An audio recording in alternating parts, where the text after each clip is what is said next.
Hello, everyone, and welcome to our Spring Homebuyer Forum, Day 1. Today, we're going to talk about market trends. We're going to hear from a realtor and an appraiser about what's been going on in the market, which, as we all know, has been pretty complicated. My name is Jen Fries. I am the Community Engagement Manager at the Harvard University Employees Credit Union. And I'm really happy that you all are taking time out of your day to join us today for today's webinar. I'm going to be joined by Ryan Duckless. He's a mortgage loan originator with the credit union. Ryan has nearly a decade of experience helping people to get their mortgages and go through the whole process. He will be joining us mostly on the Q&A today. But Ryan, thanks for joining us as well. Thanks for having me, Jen. Hi, everybody. Welcome on behalf of the mortgage department. We're so happy you're with us today.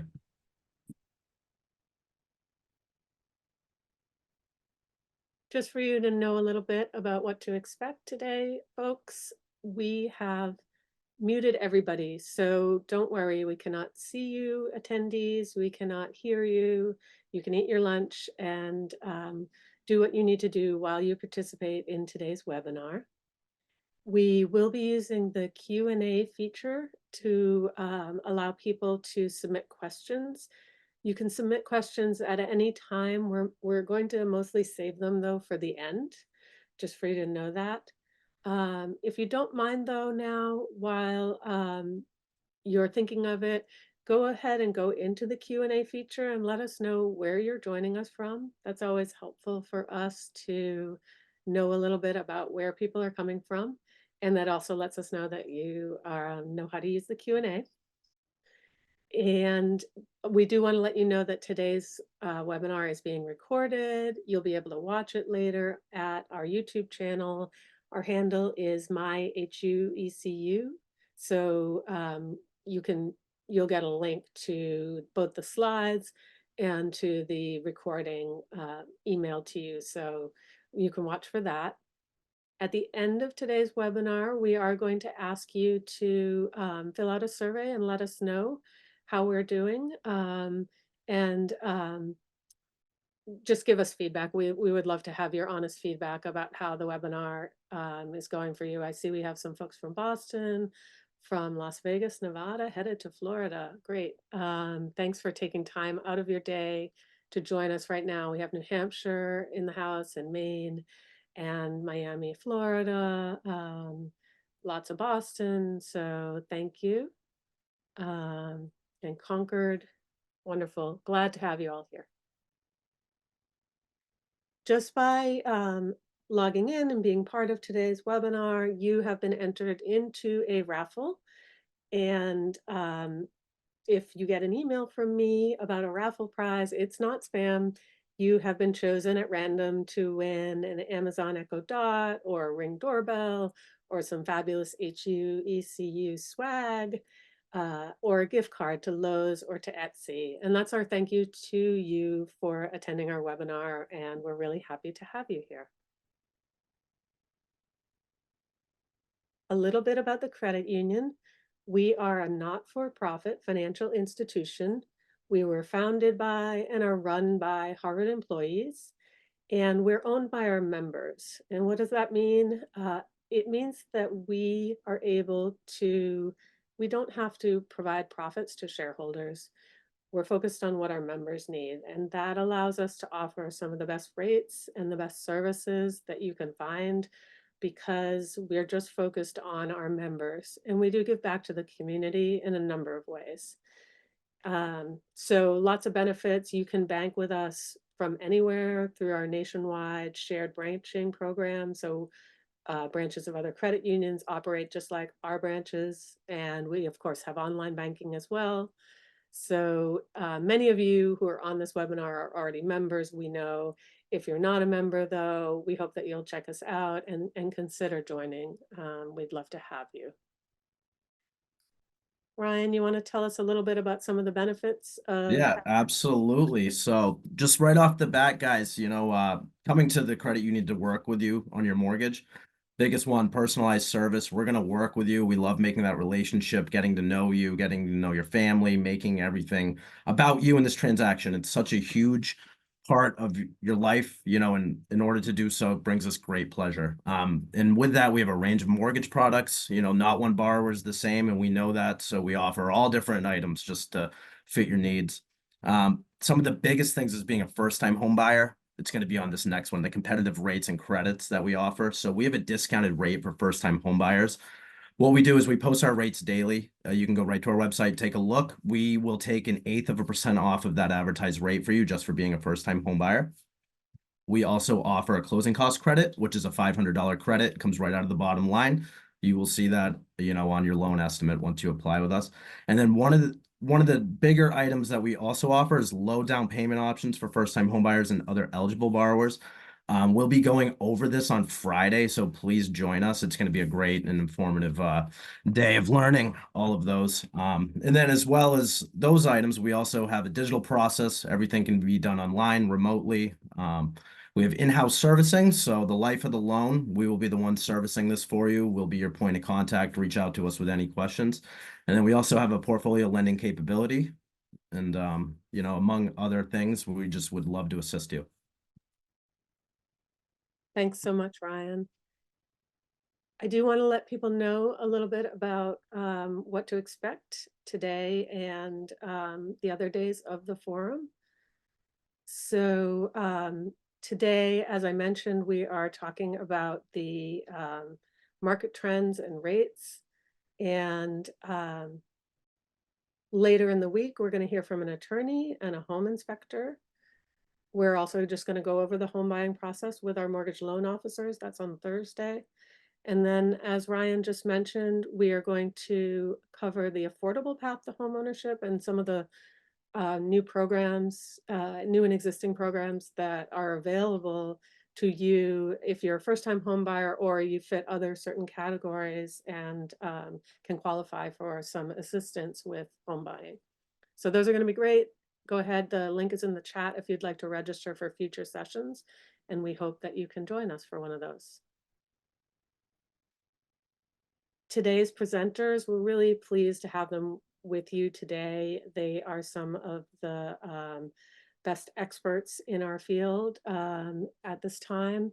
Dino Confalone of Sotheby's International Realty is the past president of the Greater Boston Association of Realtors and is still active in state and local associations of realtors. He brings 3 decades of experience in real estate and just knows the markets back and front. He's also someone who puts down his own deep roots places and is a soccer coach in his town and volunteers with a group that raises money for the Our Place daycare for homeless children. And that's a nonprofit that is dear to my heart because my daughter worked there one summer with the kids and just a wonderful cause. We'll also be hearing from Troy Buscemi from Boston Appraisal Company. He has more than 23 years of experience as a residential real estate appraiser. And now I'm going to have Ryan take it away. I'm sorry, Dino take it away. Sorry. Good afternoon, everyone. Thank you so much, Jen. I appreciate the introduction.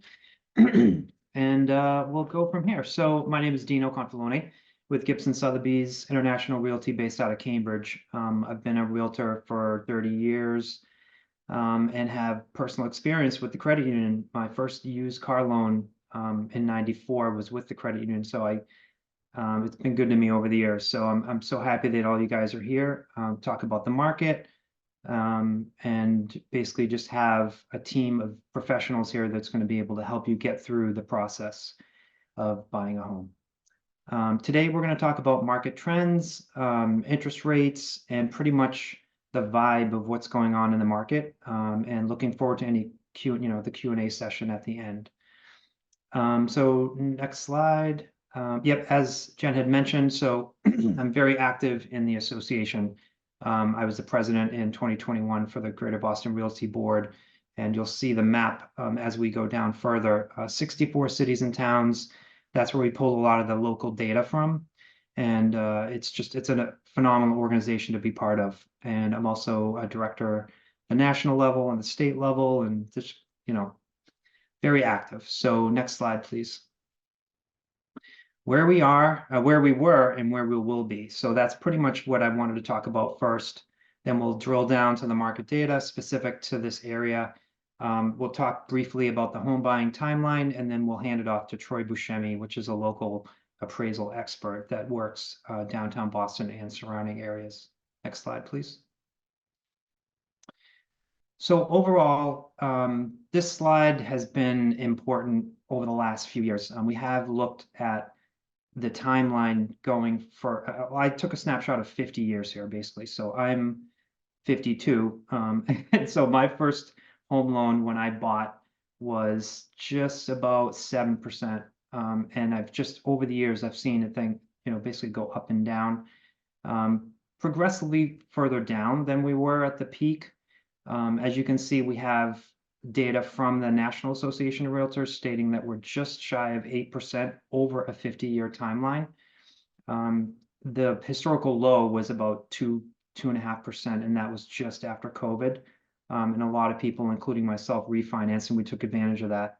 But unfortunately, that's not going to be the case forever. And then we'll just talk about how rates will go moving forward. Next slide. So as you can see, there is a forecast of it be, you know, right now we're probably, and Ryan will do the best. Ryan Douglas is actually a phenomenal loan officer. Please ask him for your pre-approval, get everything moving. That is literally the most important thing for you guys to do before you get into the home buying process. But as you can see, last year, 2023 was definitely a tough year when it came to the interest rates. I had several properties in Cambridge specifically that buyers' purchase power had gone down from just 2022. It was, you know, an adjustment, if you will, from the Federal Reserve trying to basically take care of inflation and slow it down. So it was definitely an abrupt adjustment in the market. It was not a crash, and then we'll go forward and we'll look at the data, you know, in the coming slides. But right now, I mean, I just had a buyer get a pre-approved for just about 6.5%. So things have started to get a little bit better. And as you can see, the projection is to be consistent with like between 5 and 6 moving forward. So again, going back to, if you're in a situation that you're renting, you know, get your pre-approval. If you find the right property, jump into action. Next slide, please. Key housing market stats. So basically what I did is, this is from a national level, and then we'll drill down and go into the more local level. So nationally, median home sales prices in December 2023 was just under 400,000, and that was a 4.5% from 1 year. It was basically low from 1 year ago. Nationally, it is still a seller's market across the country. It has been a seller's market here in the Cambridge and Boston area, literally since I can remember. So 2013 is pretty much when things kind of went crazy in Cambridge, with a lot of international buyers coming into the market. But it has been a seller's market, unfortunately. But the buyers that got in and got some properties are pretty happy with how their investments have gone, because you pretty much look at your purchase as an investment, especially if you buy in the city. You basically can, you know, rent it out, and then move on to another property. Again, this is down nationally. We're looking at a Bankrate's latest national survey of large lenders shows the average rate of a 30-year mortgage at 6.8% as of January 31st of this year. And that is going down from 8% of a high last year. And again, make sure you talk to your loan officer. Ryan Douglas will be able to help you with that. And it looks like his day is going to be on Friday. Inflation has gone down. The Fed was shooting for 2% as of December. Year end last year was at 3.4. So hopefully they're not going to just continue trying to go for that 2%. I think as the rates have decreased, we've noticed that they aren't really trying to adjust the market as much as they were last year. Next slide. So from a Massachusetts perspective and a home buyer, if you're in a rental situation or living in the city and you're looking to move out into the suburbs to probably get some, you know, more bang for your buck, if you will, this is kind of, so these are the Massachusetts counties. Some of the data I pulled were in the Middlesex, and Norfolk. And if you go down, next slide, please. The way that we kind of look at the map, as you can, I don't know how familiar everyone is, but Boston is basically the epicenter. Interstate highways 95, which is also known as 128, is the inner, and then 495 is the outer, as it goes around Boston. And it's kind of like the spoke of a wheel. The metropolitan trains and commuter rail system branch out from the same direction coming from Boston. So as we go through the slides, I've pulled data from within the inner circle, which is within 128, and then out into 495. And next slide, we go down into, like, I split it into like a quadrant, and that's kind of how I look at which neighborhood or which region you're trying to look at. And then you have the North Shore and South Shore. And then when you're looking at those regions and you're interested in, say, I'm potentially going to be using the public school system, that is a very subjective term. You can talk to people. One website that I recommend buyers use is greatschools.org. And they basically have a subjective view of high schools, middle schools, and elementary schools. So you can kind of get a feel of where you guys are interested in moving to. Next slide. So this is the data source that I pulled the data for in the upcoming slides. And as you can see, so this is GBAR, which is the Greater Boston Association of Realtors, the local association. And then we have 64 cities and towns. And I know it's really, really small, but if anybody has any questions about which town, I have all those towns and which region I pulled from. So next slide. This is going to be a median sale price for the greater Boston area within the 64 cities and towns. So I did basically a big picture look at values over the last 20 years. And as you can see, so you have the condos on the left, single families on the right, and you have the progression of appreciation year over year. And when people ask me, or buyers ask me, is there going to be is the floor going to come out from under us with values? Personally, as an investor, I've purchased properties as well.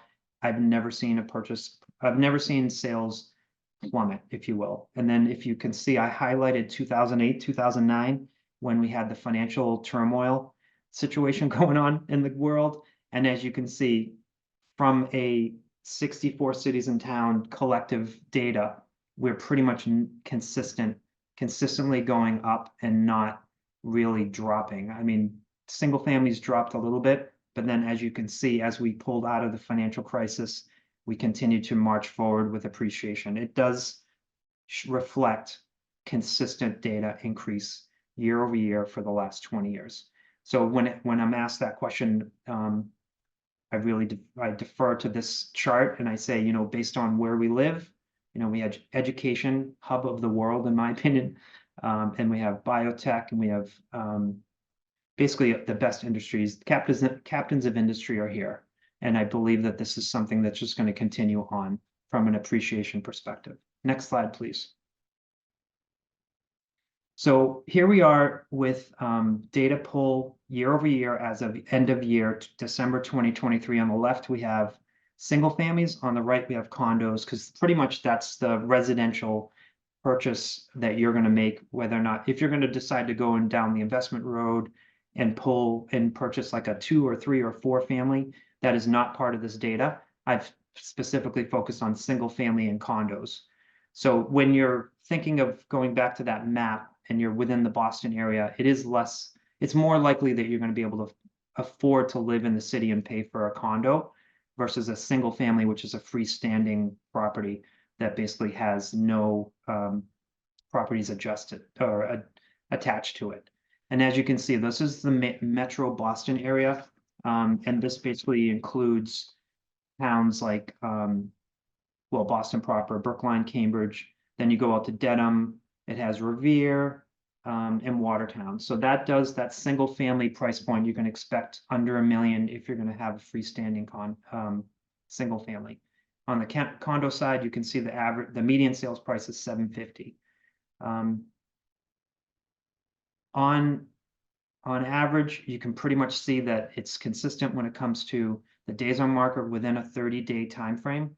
On condos, 46, that is a little higher than it has been over the last couple of years. But overall, when a property comes onto the market and it's priced correctly, usually it's sold within the first few weeks. In general, closed sales volumes, as you can see, it has the negative price arrow going down. It has been lower than it has been over the last 2 years. And this shows the adjustment in 2023 when it came to the higher interest rate and less volume. So that was the big thing in 2023. There was less volume than there had been for the past 5 years. And the increased interest rate really kind of put the brakes on, if you will. So a lot of transactions slowed down. So this is within the greater Boston, Metro Boston area. So next slide. Now we go out towards, so here we are within the 128 belt, considered Middlesex, and this has properties, you're starting to go up in a little higher price point like Weston, Wayland, Sudbury. It does go out as far as Acton, and you can see the single family price point balloons up over $1 million. It is extremely desirable for a lot of my clients that are stopping rent and moving out to the suburbs to get a single family. Very desirable. Again, when it comes to days on market, that's a little higher than we're used to. Volume was down again with only 84 closed sales. And then when it comes to condos, you can see it is definitely the price point starts to go down away from the city. So as the further out you go, condos become less expensive, more of a purchase point that people can get into. And if you're on, like, for example, South Natick has a phenomenal commuter rail that gets people right into the city. And it does have a bunch of condos, townhouses that are kind of focused there. You can actually walk down to the commuter rail station. It's a great town. And again, with closed sales are down year over year. Next slide. And then we go out to the Metro West area, which starts to go out towards Framingham. And this one actually does have Natick in it. And as you can see, the single family is under $1 million, and the median sales price is just about 600,000. Again, same thing with the days on market. As you can see, it has 27 on the single families and 20 on the condos. That's literally the list of property, and like the first open house or the second, it goes right away. And that's been my experience. Even last year, with the high interest rates, there was still not a lot of inventory, which means not a lot of houses to choose from, but you still had the demand and buyers that wanted to be here. Next slide, please.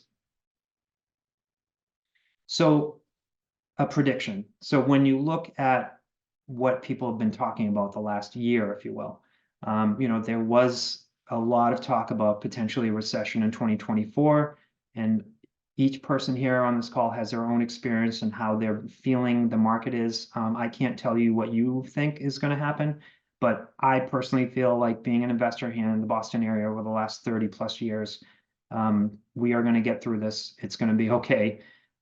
There's a lot of positive, optimistic view on the market in general. So I do believe there will be an adjustment on the interest rate. It's going to go down a little bit further.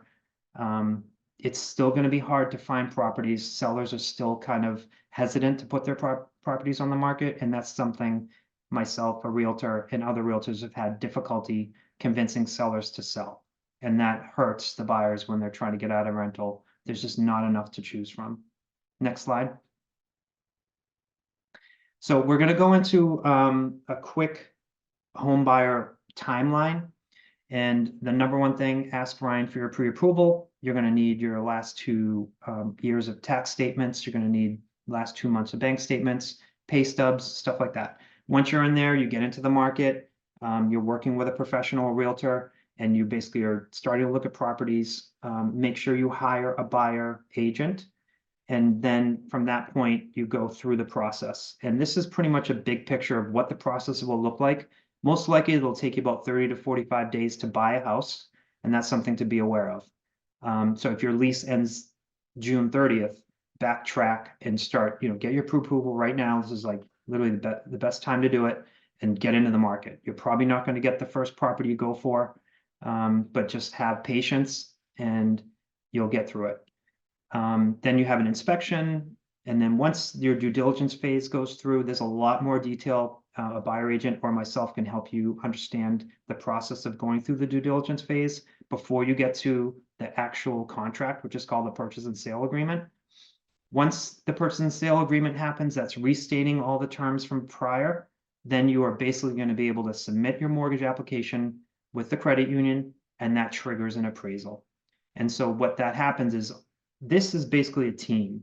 So you have the realtor, which is myself, you have Ryan, which is the lender. We end up bringing in an attorney and the appraisal. And the appraiser is the key to you purchasing this property. And Troy is going to take it from here. He's going to basically help you guys understand the appraisal process. It's extremely important to make sure you understand what is going on. There is one more thing I want to, next slide, please. I want to talk about some definitions. I know there's a lot of confusion. There's a lot of words out there. You know, everyone using the periphery websites, which I call like Zillow and Redfin and all those. There's a lot. That's an aggregating tool to capture your information. So just be aware of that. Assessed value is by the city. So the city, and we'll just use Cambridge as an example, City of Cambridge assesses all properties for tax reasons. They don't necessarily know what's going on inside the house, whether they have granite countertops or if they're unrenovated. They don't really know. So that assessed value is not the same as the appraised value. So when you see a property online and it says assessed value 500,000, that is just the town or city that has assessed that value for a tax reason. That number will change. The market value is basically what has been listed on the market for, and that was a discussion between a seller agent and the seller. And so what happens is that market rate value will be in the system, and that's what you will be offering on. And then as you look back to that timeline I just had on, so when you get to the appraisal process, Troy's job is to come in and make sure he validates that price, and that's what he's going to talk about. So that's the difference between those defined words. Be fully aware of that as you enter the home buying process. We're almost there. All right. Next slide. The most important thing when it comes to, if you're debating on whether or not getting in the market, you do not marry the house. You marry the house, you do not marry the rate. So rates will fluctuate. They will go up and down a little bit, but you have to choose the house that you want, and just don't worry about the rate, because the thing is you can always refinance and all this other thing. So please just think about your next move and what's financially best for you. Focus on what makes you happy. Where are you going to be within the next 5 years? Is this going to be just a short-term purchase? Like if you're renting in Somerville, you decide to buy a condo in Watertown and then eventually move out. That seems to be a trend. Don't wait. Get pre-approved. Start looking. Again, no values will not decrease in my opinion. Hire a buyer agent to represent your interests. You need an expert throughout this process. And that is the end of my speech. Thank you so much for attending. Next slide. Thank you. So I'll hand it off to Troy. Thanks, Dino. Okay, so I'm glad that all of you are here. Thanks for allowing me to present to you, or Harvard. Anyway, so just a little bit about me. I've been in the industry for about 24 years. I'm also been working with Dino at Gibson Sotheby's. As an appraiser, I have to disclose that which role I'm taking when we work together, as an appraiser or as a sales agent. So the roles have to be very clear. You just have to remember that as an appraiser, you have to pay and have a contract for any work that I do for you. My professional experience includes lecturing for continuing ed classes, mentoring trainees, serving on boards of my professional organizations, sales with Gibson on Dino's team, and my expertise includes regulatory compliance, complex valuations, investment strategies, consulting with fintech startups, IRS tax appraisals, estate appraisals, divorce appraisals, and expert witness testimony at court.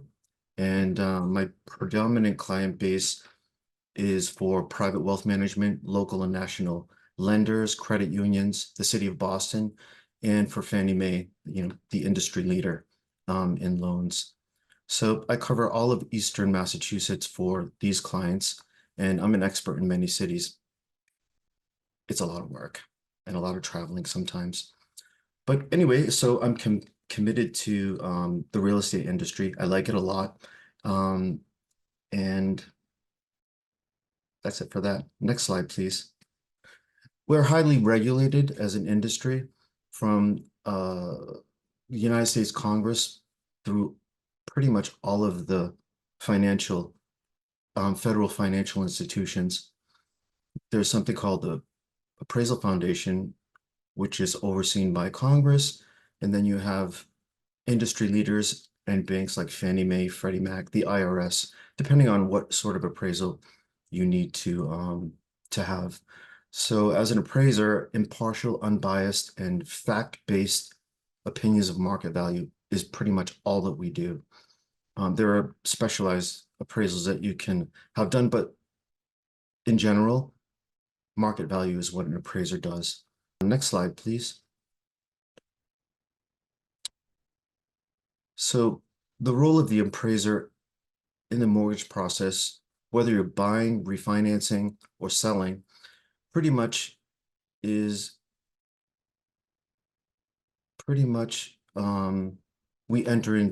we are engaged during the processing piece of your loan. And sorry, I lost my place here. And when we're engaged, that we come out, do an inspection, and after your loan is approved, that's when we step in and work with your agents, your loan officers, and you should be prepared during this process. Having your agents be involved, making sure they give correct data, all of the comparables to support your offer, or all of the information on your property if you're selling it. It's important to be prepared and have all the data you need for the appraiser. Sometimes research on property and market can take a really long time. An appraisal can take anywhere from a day to a week or two to finish. And researching a lot of the data can be pretty lengthy, and you can avoid having the appraisal delayed if you provide that information ahead of time. So next slide, please. Depending on what sort of appraisal you need, there are many different definitions of market value. So it's important to really understand what market value really means for the specific appraisal that you're for the specific appraisal that you need. If you need a tax appraisal, that's a different definition. If you need IRS appraisals, divorce appraisals, if you're settling estates, really you should be aware of what end user of the product of the appraisal report, what they're asking for, and what market value means in that instance. And you should really be prepared with all the information that an appraiser needs, such as your deeds, property, plot plans, etc. Okay, next slide, please. So once the appraiser comes, before we come out to your property, we research all that we can that's available on your property. There is a lot that's needed. That's sort of how you can prepare for an appraisal if you're selling or refinancing. Providing all the information you can to an appraiser will facilitate getting it done as quickly as possible. Okay, you should really know the value of your property by having a relationship with an agent beforehand. They can give you comparables and making sure that everything goes smoothly if you're refinancing or listing or selling even or buying. So once we're engaged, the inspection takes place. And then after the inspection, we analyze market conditions, choose comps, look at overall market conditions and your market segment for the property that you're going to buy. There are a lot of different market segments within each market: single families, multifamilies, condominiums, and then within those markets, there are different price points, and that's called market segmentation. And then we finalize the report, like I said, anywhere between 1 day to 2 weeks, depending on the property. It can be challenging. Let's see. Next slide, please.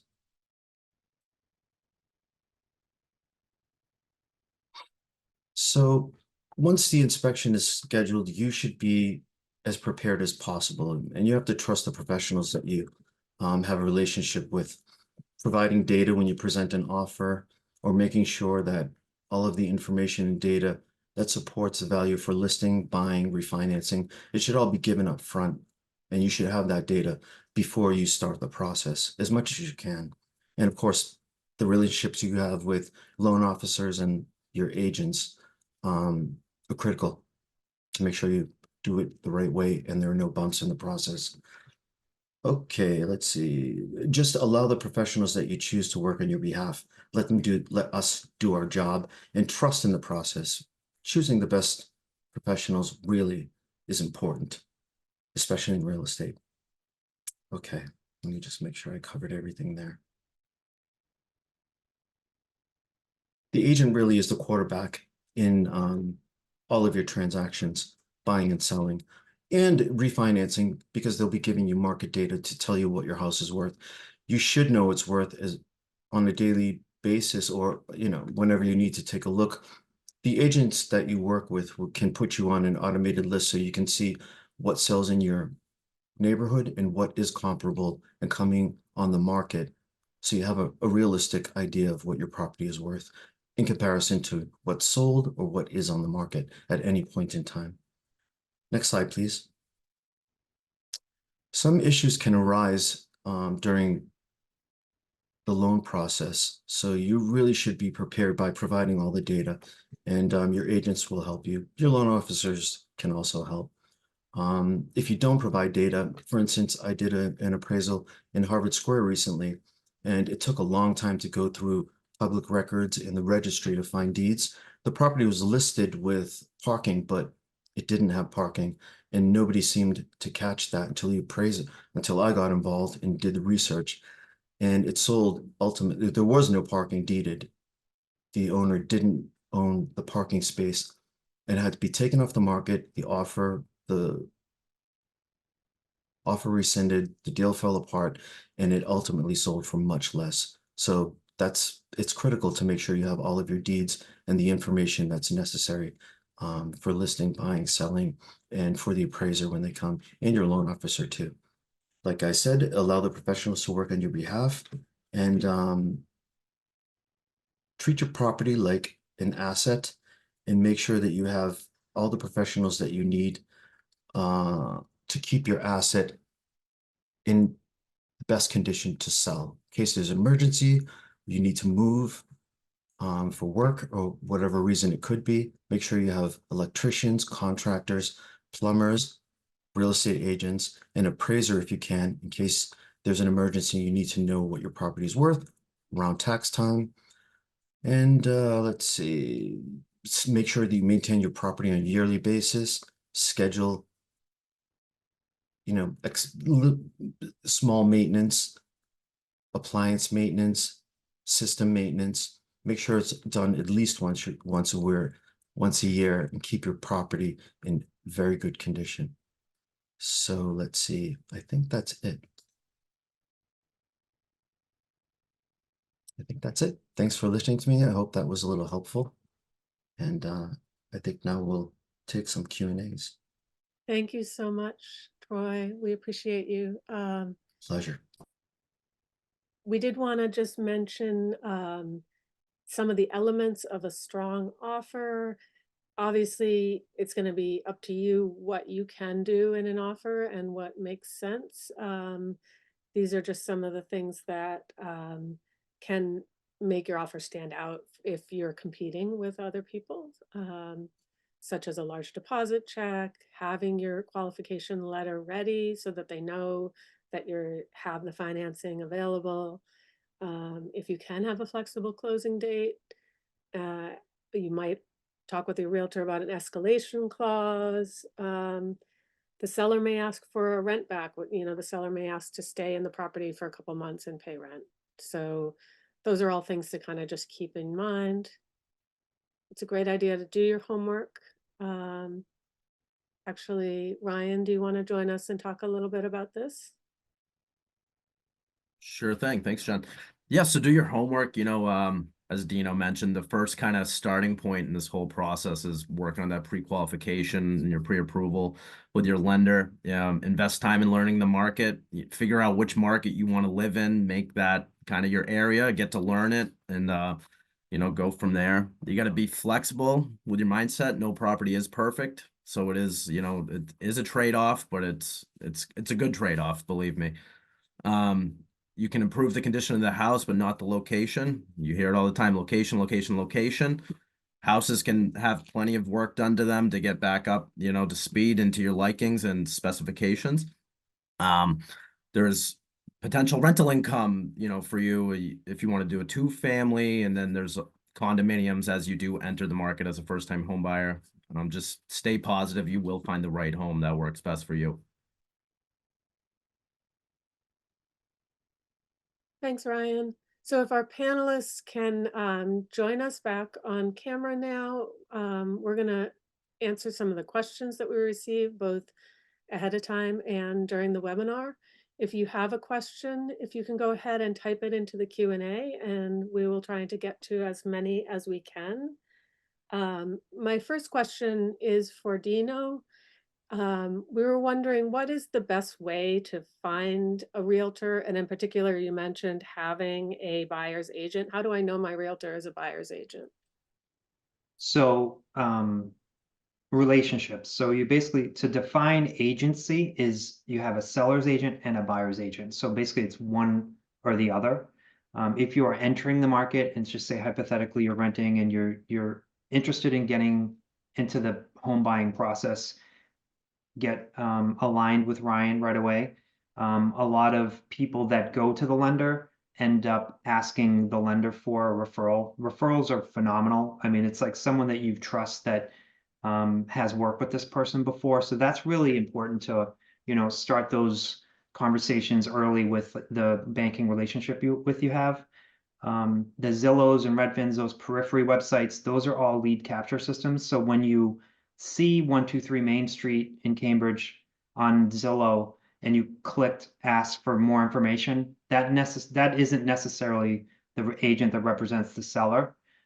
So to get into a relationship with a buyer agent, that buyer agent is going to show you a contract. You basically have this exclusive relationship with a buyer agent that's going to help you, hopefully by referral, or if online, if you see like someone that has good reviews or some sort of social media presence. That's pretty much how to try to find your realtor. Hopefully that helps. Yeah, thank you very much. This one might be for Troy or for Dino, I think. Is there a concern for home buyers that as interest rates go back down, we're going to see a return to many houses going for well over asking price, or bought in all cash with no contingencies, or more investors buying up homes? I'm gathering from this question, there's just some concern about like how are families going to be able to afford or get homes in this market?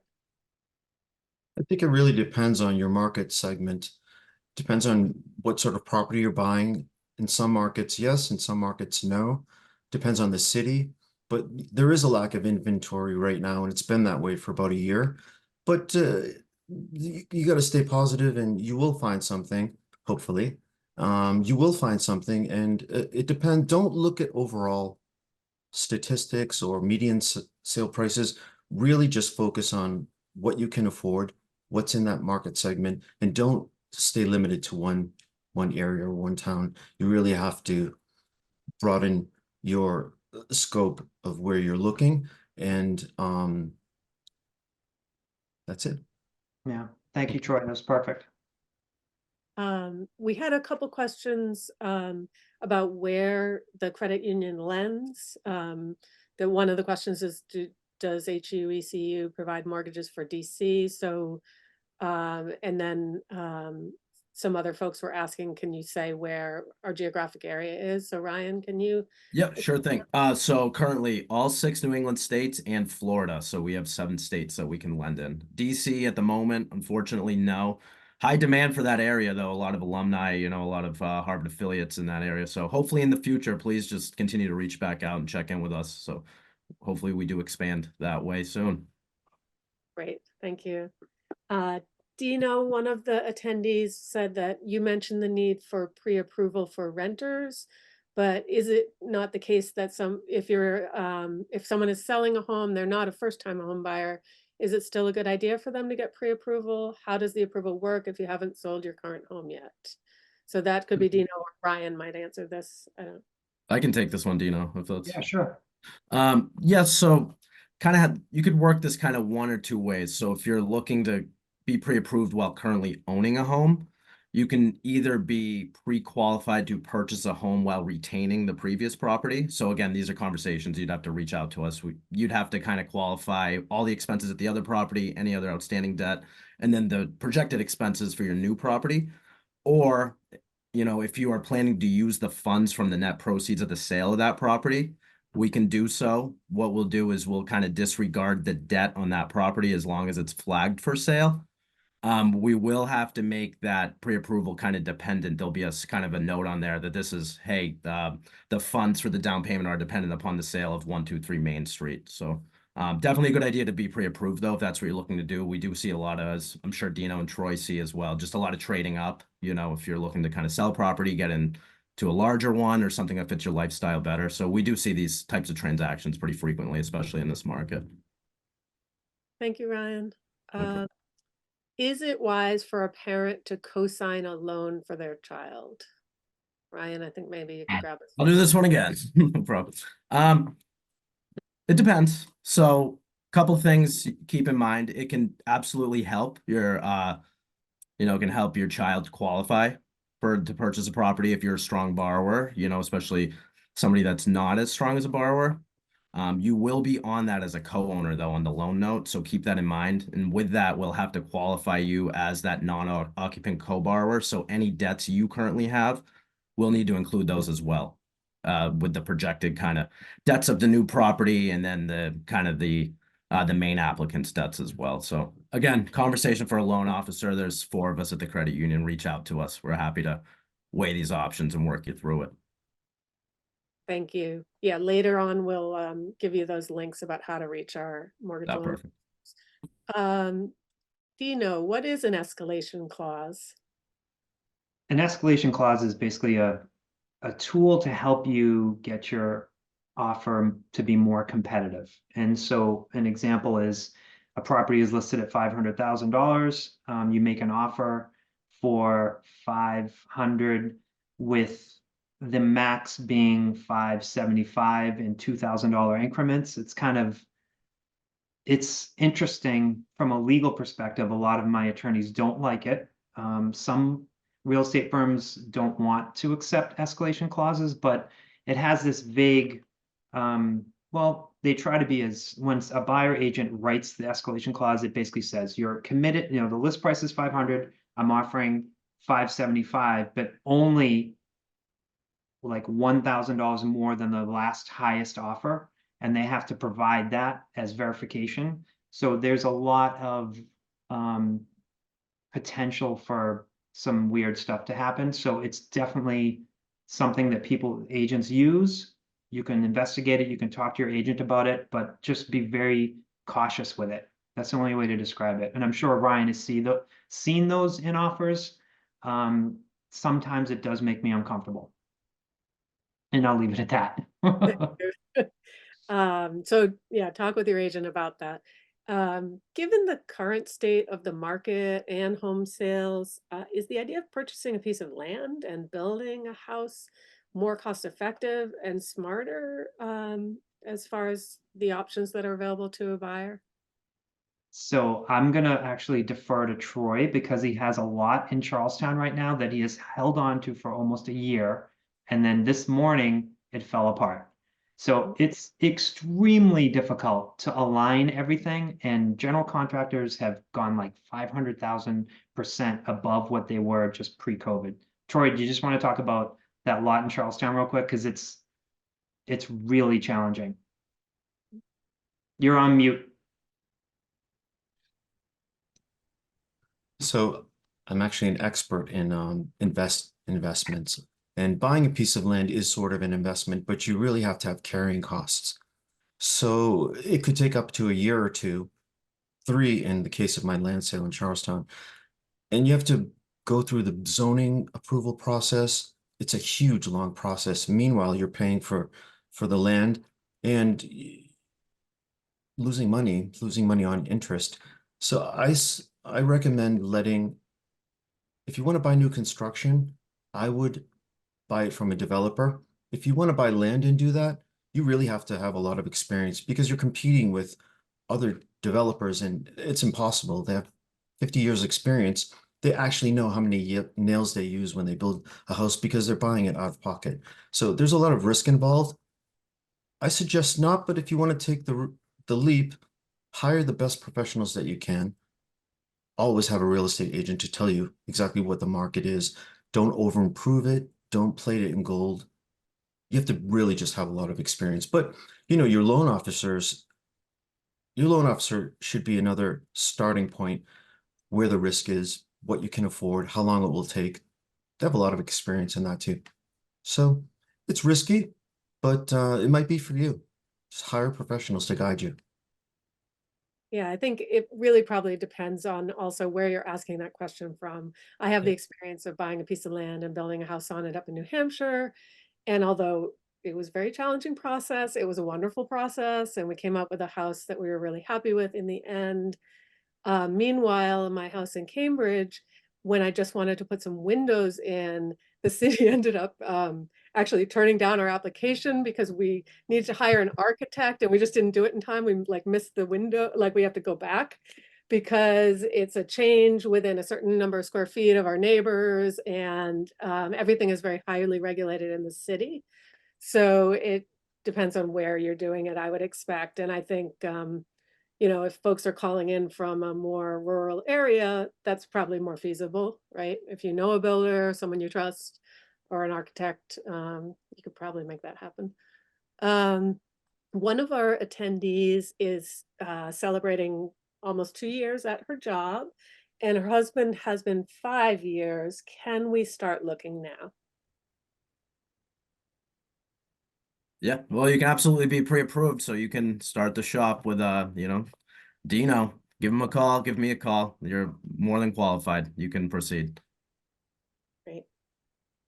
And then I just wanted to circle back just on the previous question, just to kind of I just wanted to specify. So the credit union, we actually don't offer land loans or construction loans at this time. So I just so you guys know. So it's unfortunately, I wouldn't be able to answer any kind of specific questions on it. New constructions, if it's another developer that built it, absolutely give us a call. But as far as the whole process, not at Yeah, this time. good point. That's one of the additional complications, right? Is the whole financing. Finding the lender. Yep, absolutely.